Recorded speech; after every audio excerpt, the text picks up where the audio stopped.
गंगा जन की कथा पार्ट 1। ऋषि विश्वामित्र ने कहा, वत्स राम, तुम्हारी ही अयोध्यापुरी में सागर नाम के एक राजा थे। वे पुत्रहीन थे। सागर की पटरानी का नाम केसनी था, जो कि विदर्भ प्रांत के राजा की पुत्री थी। केसनी रूपवती, धर्मात्मा और सत्यपरायण थी। सागर की दूसरी रानी का नाम था सुमति, जो राजा अरिष्टनेमि की कन्या थी। महाराज सागर अपनी दोनों रानियों को लेकर हिमालय के भृगुप्रस्थवर नामक प्रांत में गए और पुत्र प्राप्ति के लिए तपस्या करने लगे। उनकी तपस्या से महर्षि भृगु प्रसन्न हुए और उन्हें वर दिया कि तुम्हें अनेक पुत्रों की प्राप्ति होगी। दोनों रानियों में से एक का केवल एक ही पुत्र होगा, जो कि वंश को बढ़ाएगा, और दूसरी के 60,000 पुत्र होंगे। कौन सी रानी कितने पुत्र चाहती है, इसका निर्णय वे स्वयं आपस में मिलकर कर ले। केसनी ने वंश को बढ़ाने वाले एक पुत्र और गरुड़ की भगनी सुमति ने 60,000 बलवान पुत्रों की। कुछ साल के पश्चात रानी केसनी ने असमंजय नामक पुत्र को जन्म दिया। रानी सुमति के गर्भ से एक तुम्बा निकला, जिसे फोड़ने पर छोटे छोटे 60,000 पुत्र निकले। उन सबका पालन पोषण घी के घरों में रखकर किया गया।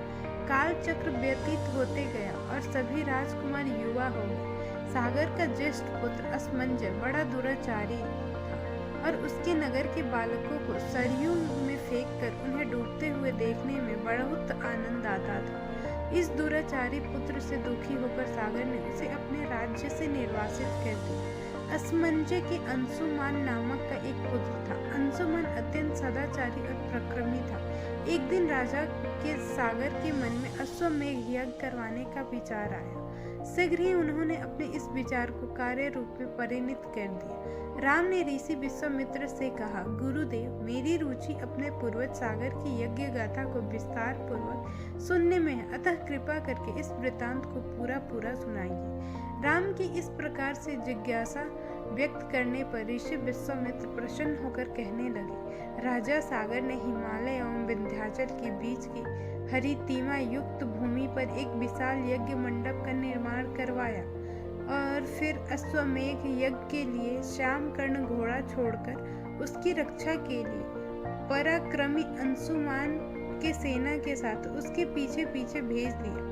यज्ञ की संभावित सफलता के परिणाम की आशंका से भयभीत होकर इंद्र ने एक राक्षस का रूप धारण किया और उस घोड़े को चुरा लिया। घोड़े की चोरी की सूचना पाकर सागर ने अपने 60,000 पुत्रों को आज्ञा दी कि घोड़ा चुराने वाले को पकड़कर या मारकर घोड़ा वापस लाओ। पूरी पृथ्वी में खोजने पर भी जब घोड़ा नहीं मिला तो इस आशंका से कि किसी ने घोड़े को तहखाने में न छुपा रखा हो, सागर के पुत्रों ने संपूर्ण पृथ्वी को खोदना आरंभ कर दिया।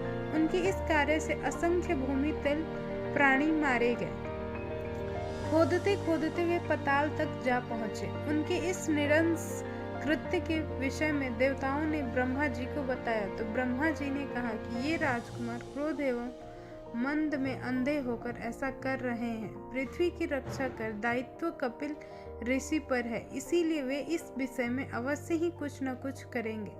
पूरी पृथ्वी को खोदने के बाद जब घोड़ा और उसको चुराने वाले चोर नहीं मिला तो निराश होकर राजकुमारों ने इसकी सूचना अपने पिता को दी। क्रुद्ध सागर ने आदेश दिया कि घोड़े को पाताल में जाकर ढूंढो।